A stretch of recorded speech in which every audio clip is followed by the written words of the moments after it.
We've all heard stories of gold diggers, people who marry for money, hiding their true intentions behind a manufactured smile and a perfectly rehearsed laugh. But what happens when the script is completely flipped?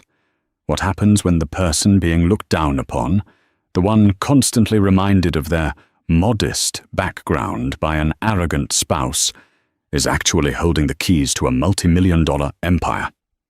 This is the story of Natalie, a woman who endured years of subtle disrespect, financial manipulation, and outright mockery from the man she loved, only to walk away and leave him completely destroyed by a truth he never saw coming. Grab a drink and settle in, because the twist in this divorce settlement is going to leave you absolutely speechless. To the outside world, Carter Reynolds was the textbook definition of a catch. He was 32, a freshly promoted vice president at a mid-sized logistics firm in Chicago, and he wore his ambition like a perfectly tailored Italian suit. He drove a sleek Audi, lived in a high-rise luxury apartment in the West Loop, and loved nothing more than hearing the sound of his own voice in a crowded room. And then there was his wife, Natalie. To Carter, and to his entire circle of high-earning, fast-living friends, Natalie was just a sweet, simple girl. She was a freelance graphic designer who worked from home in yoga pants, occasionally taking on small commissions for indie bookstores or local bakeries. She didn't wear designer labels. She drove a 6-year-old Subaru. When they went to networking events, she quietly sipped her sparkling water while Carter bragged about his quarterly projections. Carter loved this dynamic. It made him feel powerful. He loved being the provider, the savior, the man who had rescued a struggling artist from a life of financial instability. "Don't worry about the check, babe," Carter would loudly declare at dinners with his friends, throwing his platinum credit card onto the table. "I know your little drawings don't pay much. I've got it." Natalie would just smile, a quiet, knowing smile, and murmur her thanks. What Carter didn't know, what absolutely no one in his aggressively climbing social circle knew, was that Natalie's little drawings were just a hobby, a smokescreen to keep her sane. Natalie Harper was the sole heir to the Harper Holdings estate. Her late grandfather, a titan in commercial real estate, had left her a trust fund so massive it would make Carter's CEO look like a middle-class pedestrian. Over the past decade, Natalie hadn't just sat on that money. She had actively managed it alongside her fiercely loyal wealth manager, a man named William Dalton. She had diversified into tech startups, owned a chain of boutique hotels across the Midwest, and quietly held the deeds to several prime commercial buildings in Chicago, including the very high-rise luxury apartment building that Carter proudly paid rent for every single month. When they first started dating, Natalie hid her wealth out of a genuine desire to be loved for who she was, not what her bank account held. She had seen men's eyes change when they found out about her trust fund. The genuine affection would morph into calculating greed. When she met Carter, he seemed driven, passionate, and entirely uninterested in her finances, because he was so focused on building his own. But as the years passed, Carter's ambition turned into arrogance. His confidence soured into condescension. He began to use his income as a weapon, a way to control the relationship and belittle Natalie's worth. He didn't just want to be the provider. He wanted her to feel profoundly grateful and completely dependent. He never once bothered to look closely at the lease agreement for their apartment. If he had, he might have noticed that the holding company he wired his outrageous $5,500 rent check to every month, Cypress Management LLC, was owned entirely by his wife. He was literally paying her to live in her own building. The cracks in their marriage didn't appear overnight. They were small, insidious fractures that compounded over time, usually exacerbated by Carter's family. It was a chilly Friday evening in November when Carter insisted they take his mother, Eleanor Reynolds, out for her birthday. Eleanor was a woman who practically sweated passive aggression. She came from old money that had mostly dried up by the late 90s, but she still clung to the superiority and the snobbery as if her life depended on it.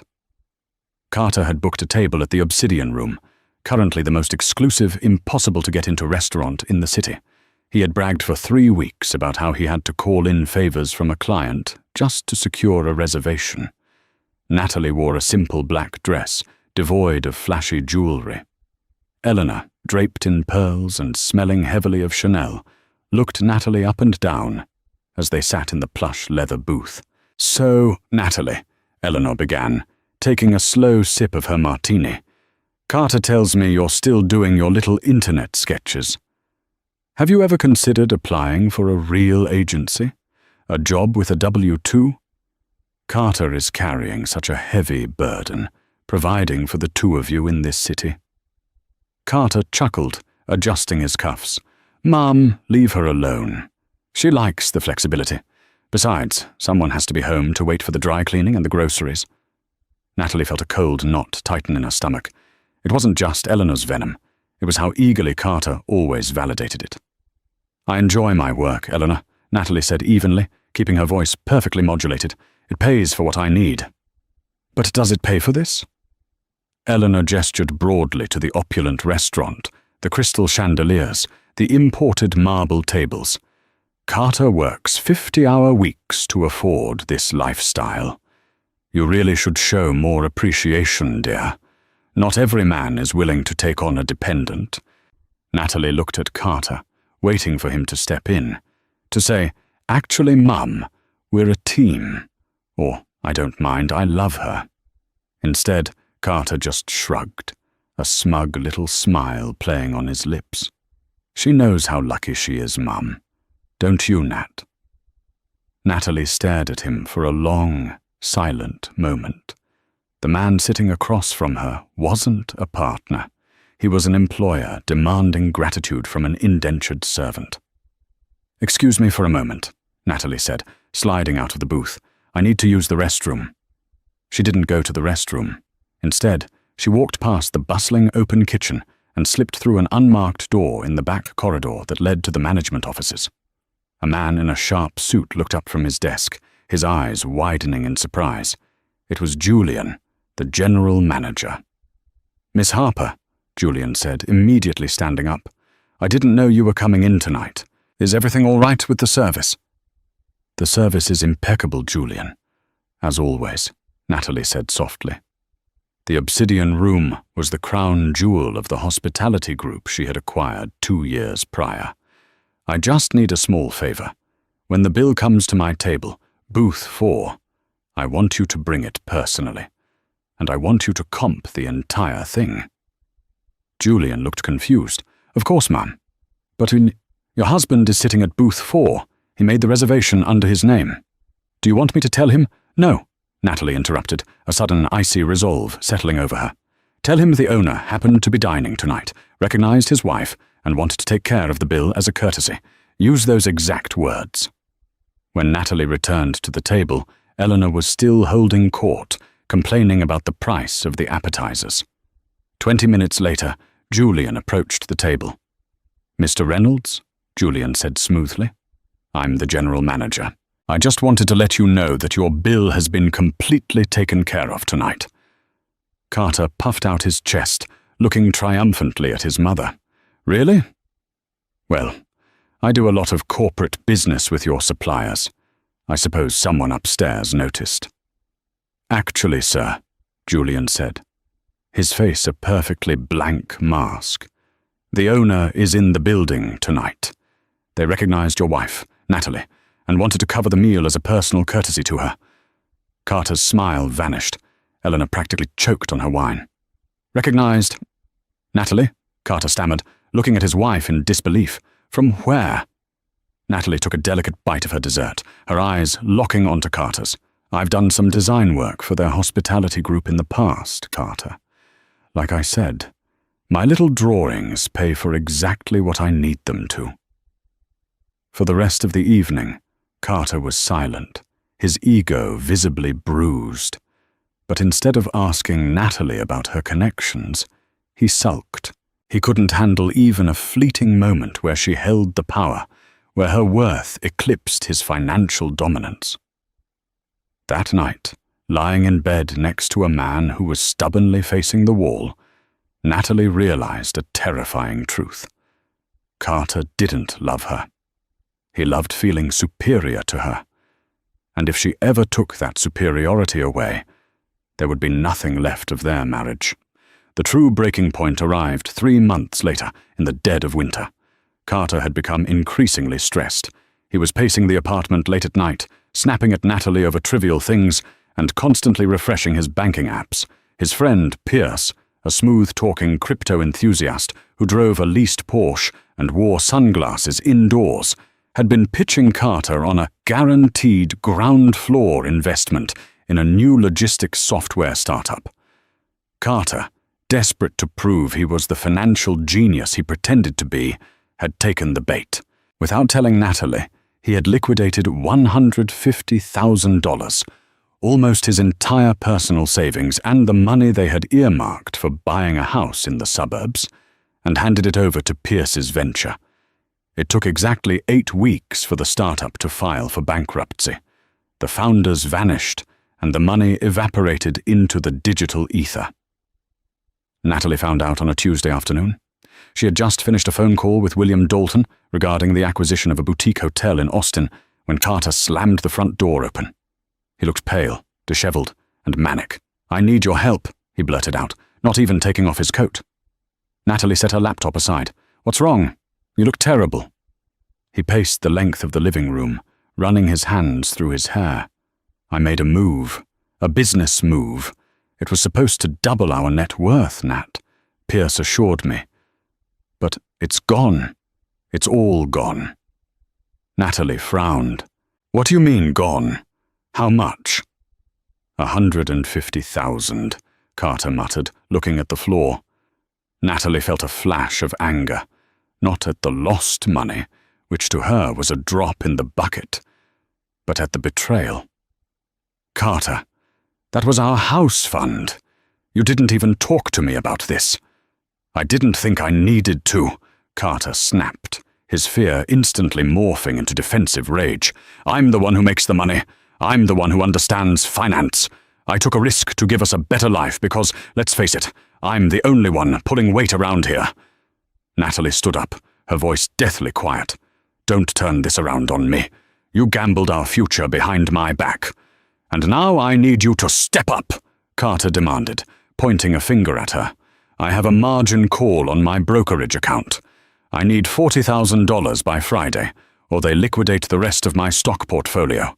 I need you to ask your parents." Natalie stared at him. Her parents had passed away when she was in college, a fact Carter knew very well. The trust was established by her grandfather. "My parents are dead, Carter," she said softly. "I know that," he shouted, throwing his hands up.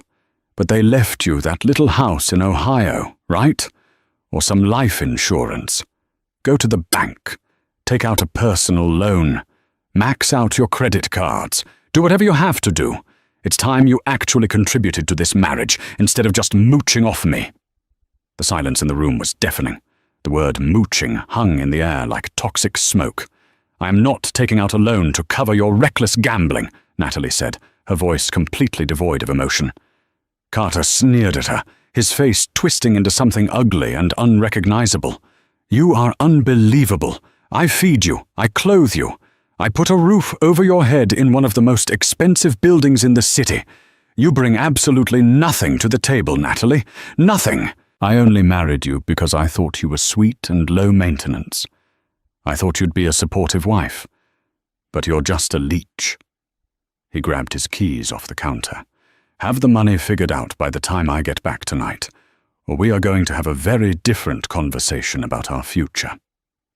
The door slammed behind him, shaking the framed artwork on the walls. Natalie stood alone in the center of the vast, sunlit living room. She didn't cry. She didn't scream. She simply walked over to the floor-to-ceiling windows and looked out over the Chicago skyline. For 5 years, she had shrunk herself down to make Carter feel big.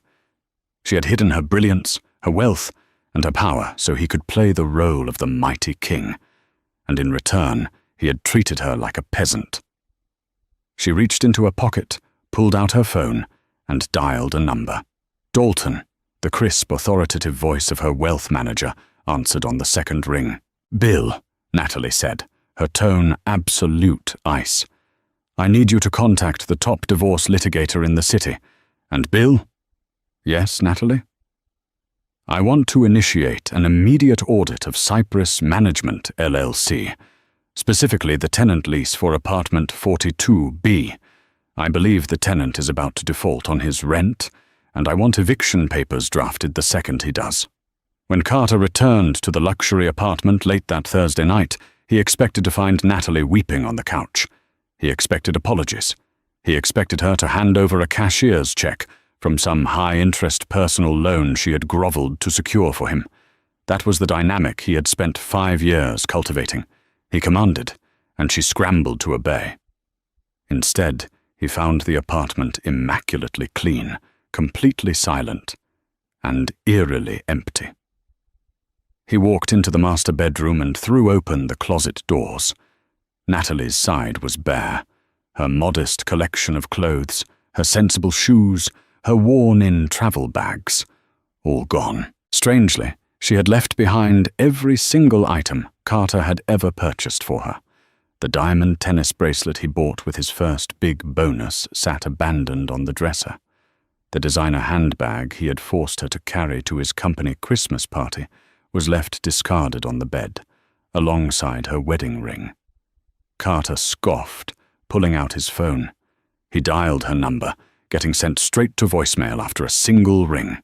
"Real mature, Nat," he sneered into the receiver, pacing the hardwood floors. "Running away because things got a little tough. You think taking your 6-year-old Subaru and crashing on a friend's couch is going to solve anything? I need that 40 grand by tomorrow. When you decide to stop throwing a tantrum and act like a wife, you know where I am." He hung up, feeling a surge of righteous indignation. She would be back. She had nowhere else to go. What Carter didn't know was that Natalie wasn't sleeping on a friend's couch. She was sitting in the private dining room of a 5-star hotel, a hotel owned entirely by her holding company, sipping a vintage Cabernet across from William Dalton and a woman named Olivia Montgomery. Olivia was widely feared in Chicago's legal circles. As a senior partner at Montgomery and Hayes Family Law, she was a shark who didn't just win divorces. She financially dismantled the opposition. "Illinois is an equitable distribution state, Natalie," Olivia explained, adjusting her wire-rimmed glasses as she reviewed the initial paperwork. "Normally, that means assets acquired during the marriage are divided fairly. But your trust, the Harper Holdings estate, and the LLCs formed prior to the marriage are completely insulated. They are non-marital property. He can't touch the principal." "I don't care about him trying to touch it," Natalie said, her voice remarkably steady. "I care about him exposing himself. He lost $150,000 of marital assets in a reckless, undisclosed gamble. Now he wants me to pay his margin call. I want to let him try to come after me. I want him to demand everything." William Dalton smiled thinly. "Give him enough rope." "Exactly," Natalie nodded. "Carter believes I am penniless. He genuinely thinks I am a financial burden. When he gets the divorce papers, his ego will demand that he try to ruin me. Let him try." Friday morning arrived, and Carter's margin call hit exactly as threatened. Without the $40,000 injection, his brokerage liquidated the remainder of his stock portfolio at a massive loss to cover the deficit. He was officially wiped out. His bank account balance hovered just above $3,000. Infuriated and panicking, he went to work at his logistics firm, slamming doors and snapping at his subordinates. To make matters worse, it was the first of the month. Rent was due. Sitting in his glass-walled office, Carter reluctantly logged into his banking portal to authorize the $5,500 transfer to Cypress Management LLC for the apartment. He knew it would overdraw his account, but he figured he could secure an advance on his next paycheck from HR before the penalty fees hit. He initiated the transfer. 10 minutes later, he received an automated email. The transfer was rejected. A second email arrived almost immediately from Cyprus management. It wasn't the usual polite reminder. It was a formal, aggressively worded, 5-day pay or quit notice. Pay the rent in full via certified funds within 5 business days, or eviction proceedings will commence immediately. Unbelievable, Carter muttered, dialing the property management number.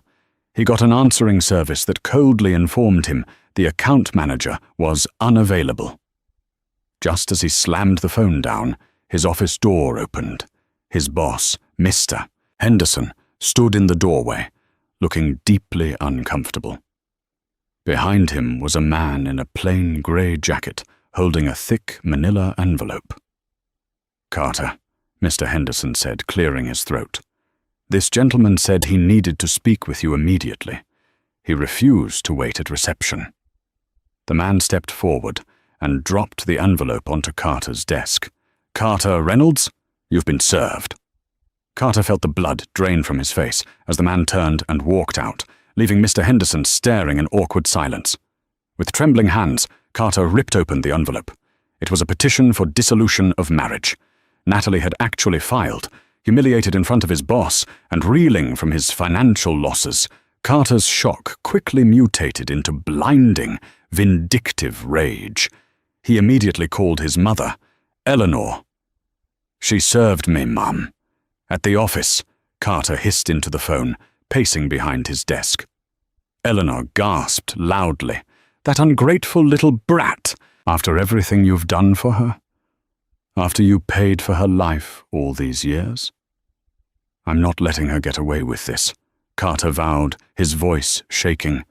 "I just lost my savings because of a bad market swing. I am practically broke. Since we're married, my debts are her debts. I'm going to take half of her little freelance business, her car, whatever pennies she has stashed away. I'm going to make her pay alimony." "You need a bulldog, Carter," Eleanor advised viciously. "Call Mitchell Ross. He handled your uncle's divorce and left that woman with nothing but the clothes on her back." Carter hired Mitchell Ross that very afternoon. Mitchell was a loud, aggressive litigator who wore heavily cologned suits and treated the law like a blunt instrument. "She wants to play hardball," Mitchell laughed, reviewing the standard petition Natalie's lawyer had filed. "We'll crush her. We are going to subpoena everything. Bank statements, tax returns, Venmo transactions, credit cards. We'll claim she was hiding income from her freelance design work, while you bore the brunt of the marital expenses. We'll force her to liquidate whatever she has to cover the marital debts you accrued."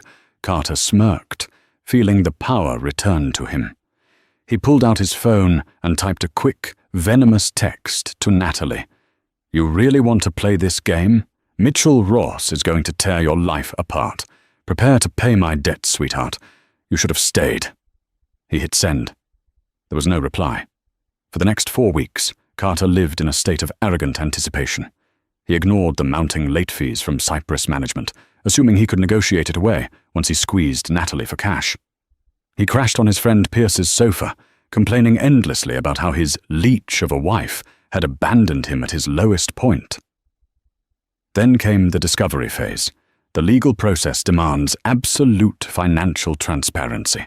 Mitchell Ross had filed a heavy-handed motion, compelling Natalie to produce all documents related to her assets, businesses, and holdings. He expected a thin folder containing a few sparse checking accounts and some modest tax returns. It was a Tuesday morning when Carter was summoned to Mitchell's office. "Carter," Mitchell said over the phone, his usually booming voice sounding strangely tight. "You need to come down here right now. The opposing counsel just delivered your wife's financial disclosures." "Great," Carter said eagerly, grabbing his coat. "How much is she hiding? A few grand? Tell me we can seize the Subaru." "Just get down here," Mitchell replied before hanging up. When Carter walked into the mahogany-paneled conference room, he stopped dead in his tracks. The massive table was completely covered in thick, heavily indexed banker's boxes. There were at least 15 of them. Mitchell Ross was sitting at the head of the table, his tie loosened, staring blankly at a thick, bound ledger in his hands. He looked up at Carter, his face completely pale. "What is all this?" Carter asked, laughing nervously. Did she print out every single drawing she's ever done? Carter, Mitchell said, his voice dropping to a grave whisper. Who exactly did you marry? Natalie Harper. I told you, she's a graphic designer. Mitchell slowly turned the ledger around and pushed it across the table. Natalie Harper is the sole beneficiary and active managing director of the Harper Holdings estate. She is sitting on a diversified portfolio of commercial real estate, tech equity, and hospitality groups. Carter stared at the paper. The numbers didn't make sense. There were too many commas, too many zeros. What? What does this mean? It means, Mitchell swallowed hard, that your wife's net worth is somewhere in the neighborhood of $85 million. The air left Carter's lungs. The room spun. That's impossible. She drives a 6-year-old car. She wears thrift store sweaters. I paid for everything. No, Carter, Mitchell said, pulling out a specific flagged document from a red folder. You didn't. He slid the document over. It was the incorporation paperwork and ownership deeds for Cypress Management, LLC. Look at the managing director's signature, Carter, Mitchell said quietly. Carter's eyes traced down the page, landing on the elegant, familiar cursive of his wife. She owns Cypress Management, Mitchell explained, rubbing his temples. She owns the luxury high-rise you lived in. You've been paying her $5,500 a month in rent for 5 years. And because you are currently 2 months delinquent, Mitchell pointed to another piece of paper, her holding company is legally evicting you tomorrow. Carter collapsed into the leather chair, his arrogant world shattering into a million irreparable pieces. For a full minute, the only sound in Mitchell Ross's mahogany-paneled conference room was the ticking of a brass grandfather clock in the corner. Carter sat utterly paralyzed, his eyes locked onto the signature at the bottom of the Cypress Management Incorporation papers. 85 million? Carter choked out, his voice cracking like a terrified child. Mitchell, there has to be a mistake, a typo. She draws logos for independent bakeries. She shops at discount grocery stores. I bought her a Subaru. Mitchell rubbed his face, looking exhausted. Carter, the forensic documents don't lie. Her grandfather was Walter Harper. She inherited the bulk of his commercial holdings when she turned 25. The logos she designs, that's for a boutique marketing firm she owns outright. She does the graphic work because she genuinely enjoys it. It's a hobby, Carter. Her real job is managing a portfolio that generates more in a fiscal quarter than you and I will earn in 3 lifetimes. Carter's mind raced, desperately trying to reframe the narrative to save his ego. Okay, fine. So she's loaded. We're married. Illinois is an equitable distribution state, right? You said that earlier. So I get half. Or at least a massive chunk. Plus alimony. I'm broke. She's rich. She has to support me.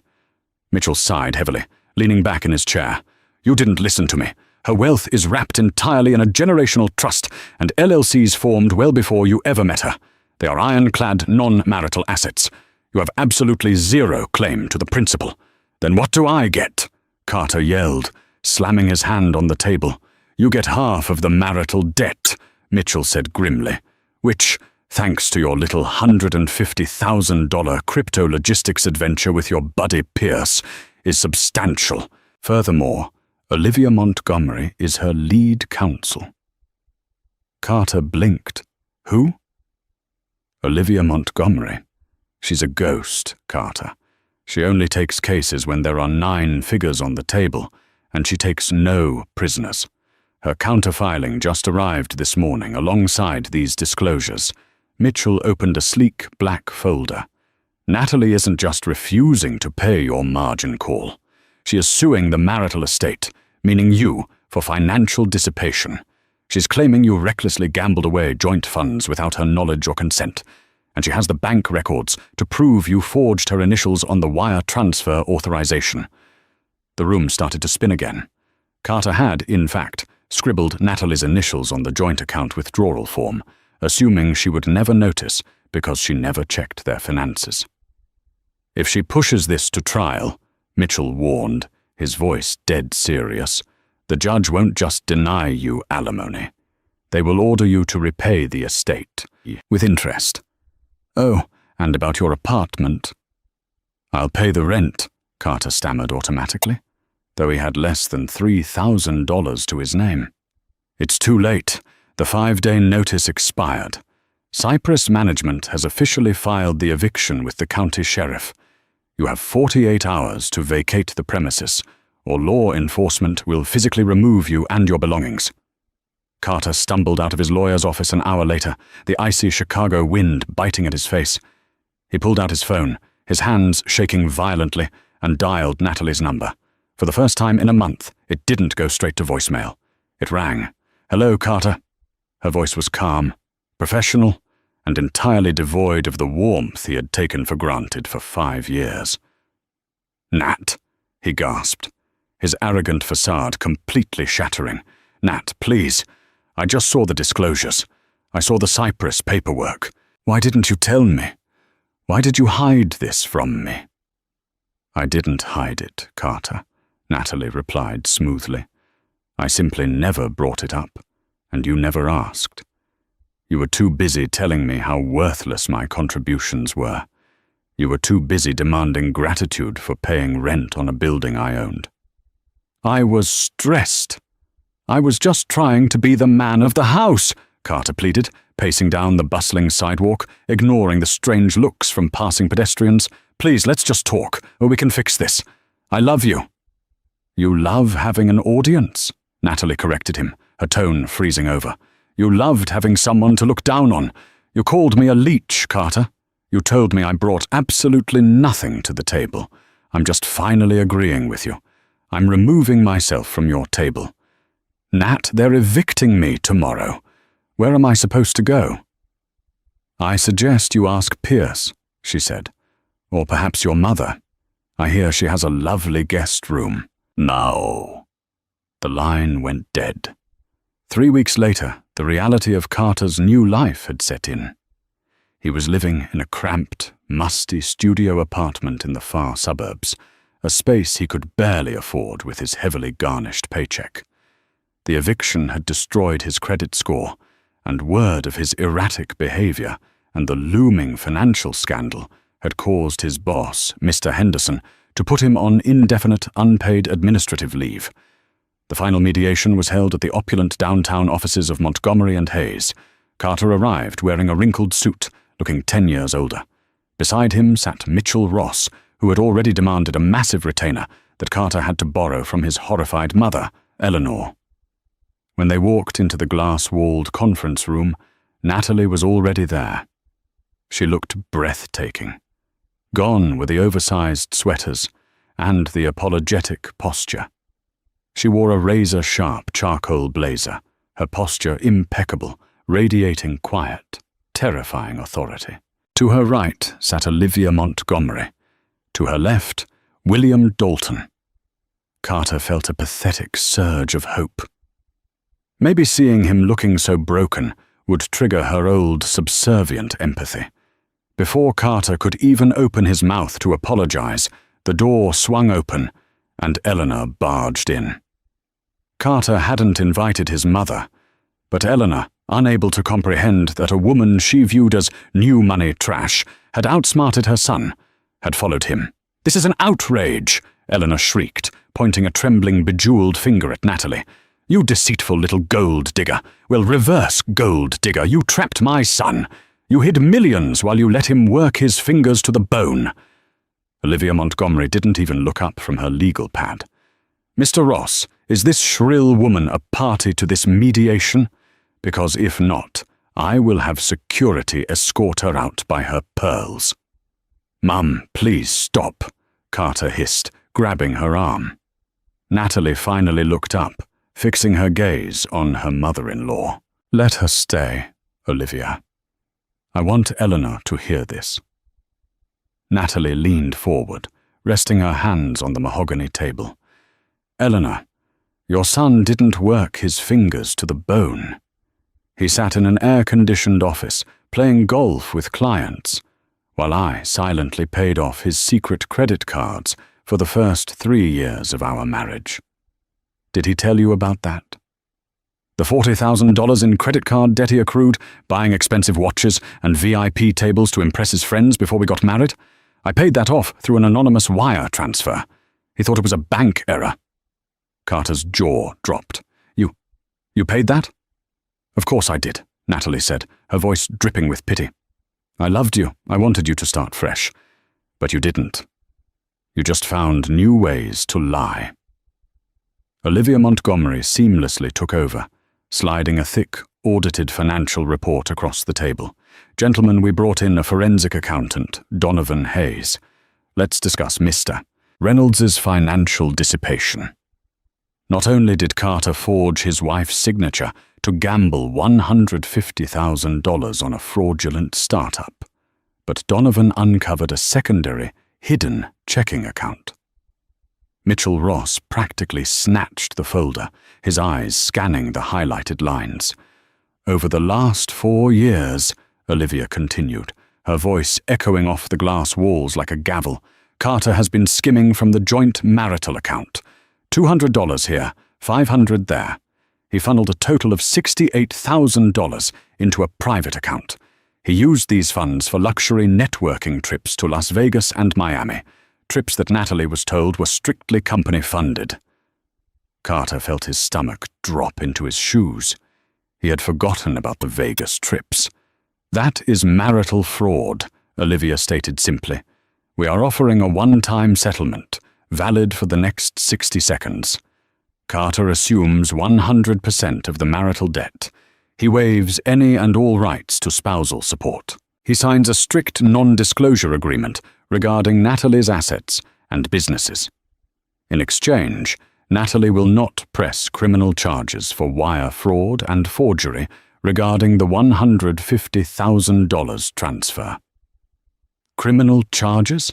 Eleanor gasped, clutching her chest. Mitchell Ross didn't hesitate. He pulled a Mont Blanc pen from his pocket and shoved it into Carter's hand. Sign it, right now. If they take this to a judge, you are looking at federal prison time for wire fraud. Sign the paper, Carter. Carter looked at Natalie. He searched her eyes for any trace of the girl who used to make him coffee every morning, the girl who smiled quietly while he bragged to his friends. There was nothing there. Just a billionaire looking at a bad investment she was finally writing off. With a trembling hand, Carter signed his name on the dotted line. He signed away his marriage, his pride, and his future. The heavy glass doors of Montgomery and Hayes sealed shut behind Carter with a decisive, terrifying click. It was the sound of a vault locking him out of the life he had so arrogantly assumed was his birthright. As he stepped onto the rain-slicked pavement of downtown Chicago, the icy wind off Lake Michigan seemed to slice directly through his thin, wrinkled suit. He didn't bother to open an umbrella. He just stood there on the curb, completely hollowed out, as the sheer magnitude of what he had just signed away began to crush him under its weight. Carter had walked into that mediation room hoping to salvage his pride. He walked out with a legally binding guarantee of his own financial ruin. The first blow landed before he even made it back to his friend Pierce's sofa.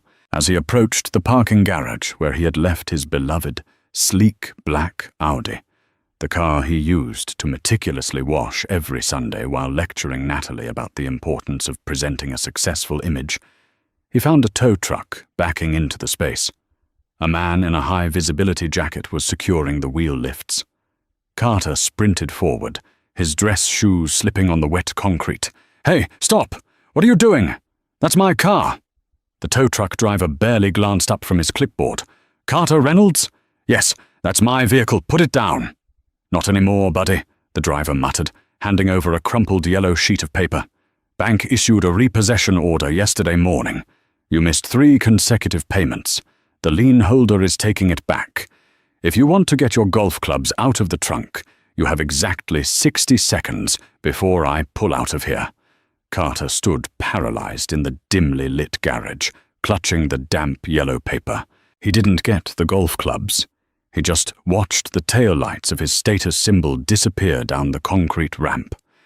He had to take a crowded, damp public bus back to the suburbs, standing for an hour and a half, while holding on to a sticky plastic rail, surrounded by the very working-class people he had spent his entire adult life mocking. Things deteriorated rapidly from there. The corporate world of Chicago logistics was a surprisingly small, incestuous circle. Word of Carter's spectacularly messy divorce, the eviction, and the looming threat of wire fraud charges had spread through the networking grapevines like a wildfire. The following Monday, Carter received a formal summons to his firm's human resources department. He didn't even make it past the lobby. Mr. Henderson, his former mentor and boss, met him by the security turnstiles with a cardboard box containing the sparse contents of Carter's desk. "We are officially converting your administrative leave into a termination with cause, Carter," Mr. Henderson said, his voice flat and devoid of any sympathy. "Our firm handles sensitive financial contracts for major shipping conglomerates. We cannot employ a vice president who has documented, legally settled allegations of marital fraud and financial dissipation hovering over his head. It makes us look entirely incompetent." "You're firing me based on a private family matter?" Carter stammered, his face flushing crimson. "I generated millions in revenue for this company." "You generated revenue when you were focused," Mr. Henderson corrected sharply. "Lately you've been a liability. Turn in your security badge. Security will escort you to the street." With his career obliterated, his savings wiped out by the margin call, and a massive mountain of high-interest debt strapped to his back from the settlement, Carter was forced into a desperate, humiliating scramble for survival.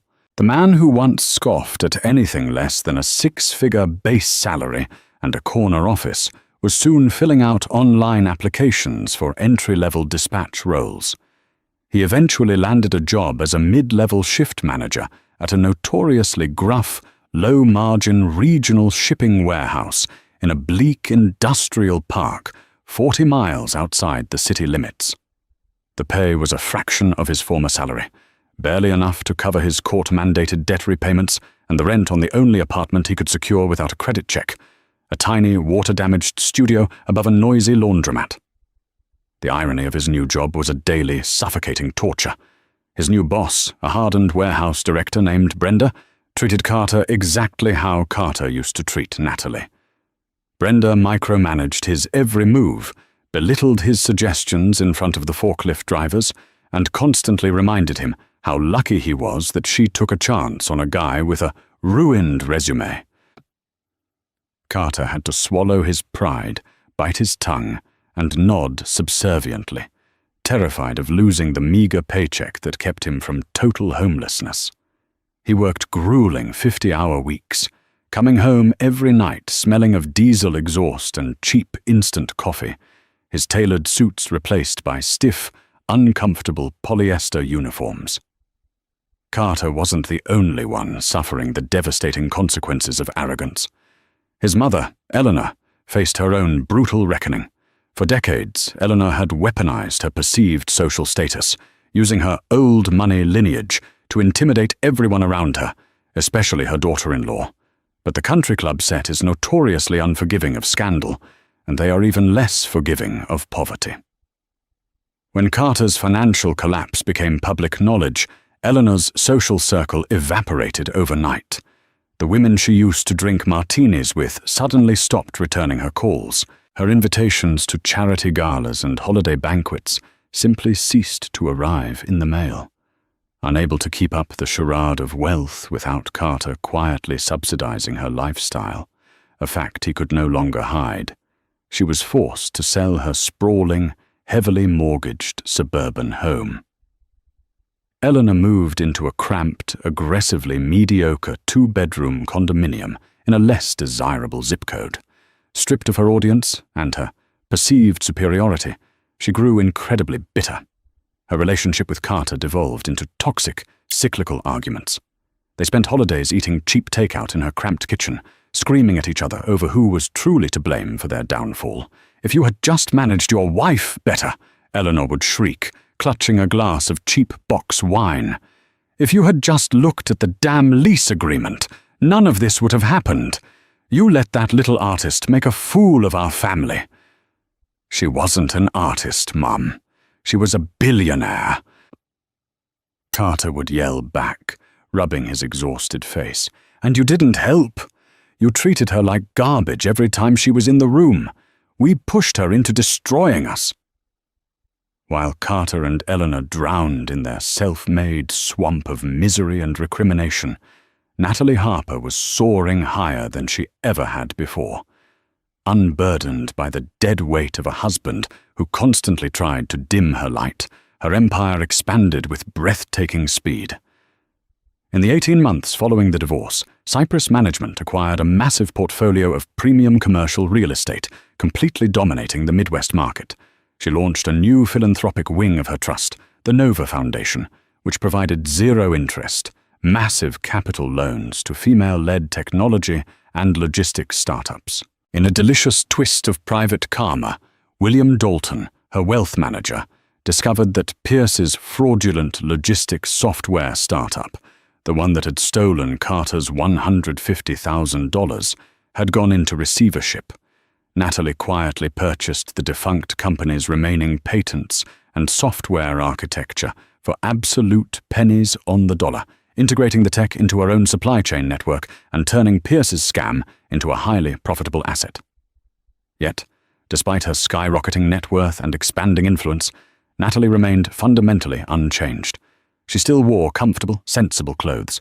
She still drank sparkling water, and on Sunday afternoons, sitting in the sunlit penthouse she owned, she still took out her digital tablet and drew logos for independent bookstores and local bakeries.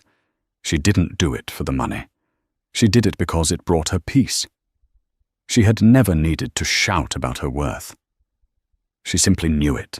3 years after the divorce was finalized, the brutal Chicago winter had given way to a rainy, miserable spring.